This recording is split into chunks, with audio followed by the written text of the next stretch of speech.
భరత్ శర్మ గారు, Indians and అలాగే వాళ్ళ రిలేటివ్స్ ఎవరైనా ఎన్ఆర్ఐస్ వాళ్ళు కలిసి ట్రావెల్ చేయాలంటే అసలు ఎలా, అంటే దీనికి ఎటువంటి ఆప్షన్ అవైలబుల్గా ఉంది? ఎస్ అమ్మా, యాక్చువల్గా ఇండియన్ పాస్పోర్ట్ హోల్డర్స్ ఎవరికైనా సరే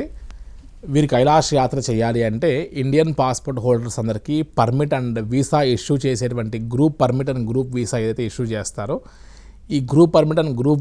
గ్రూప్ వీసా అంతా కూడా ఒక ట్రావెల్ ఏజెంట్ లాంటి మా లాంటి ట్రావెల్ ఆపరేటర్తో ఎవరితో అయినా సరే వారు అప్రోచ్ అయినప్పుడు వీరందరూ స్టాంపింగ్ అంతా కూడా ఢిల్లీలో జరిగేటువంటి స్టాంపింగ్ జరుగుతుందమ్మా, ఢిల్లీ ఎంబసీలో.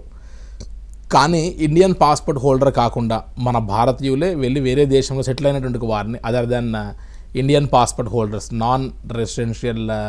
ఇండియన్స్ ఎవరైతే ఉంటారో ఎన్ఆర్ఐ పాస్పోర్ట్ హోల్డర్స్, వీరందరికీ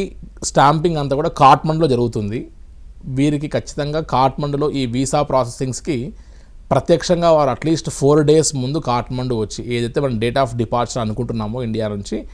ఆ డేట్ కంటే ముందు ఒక 4 days ముందే ఖచ్చితంగా మనం కాఠ్మండులో వచ్చి స్టే చేసి కాఠ్మండులో మా యొక్క స్టాఫ్ వారి ద్వారా ఈ యొక్క ప్రాసెస్ సంబంధించినటువంటి యొక్క స్టాంపింగ్ ప్రాసెస్ అంతా కూడా చేయించుకొని ఈలోగా ఆ 4 daysలో కాఠ్మండులో ఉన్నటువంటి యొక్క local sight seeing like Pashupatinath, Jal Narayan ఇటువంటివన్నీ కూడా మనము దర్శించుకుంటూ ఒకసారి మనం ఎంబసీకి వెళ్ళి ఆ స్టాంపింగ్ ఫిజికల్గా వేయించుకొని తిరిగి మనం అక్కడ నుండి నేపాల్గంజ్ అనేటువంటి ఒక సెంటర్ పాయింట్కి మనం ఫ్లై అయ్యి ఈ ఇండియన్ పాస్పోర్ట్ హోల్డర్స్తో పాటు వారు కూడా కలిసి యాత్ర చేసి చివరికి అక్కడ నుండి మనం సేమ్ రూట్లో హిల్సా, తక్లాకోట్, మానస్ సరోవర్, కైలాసగిరి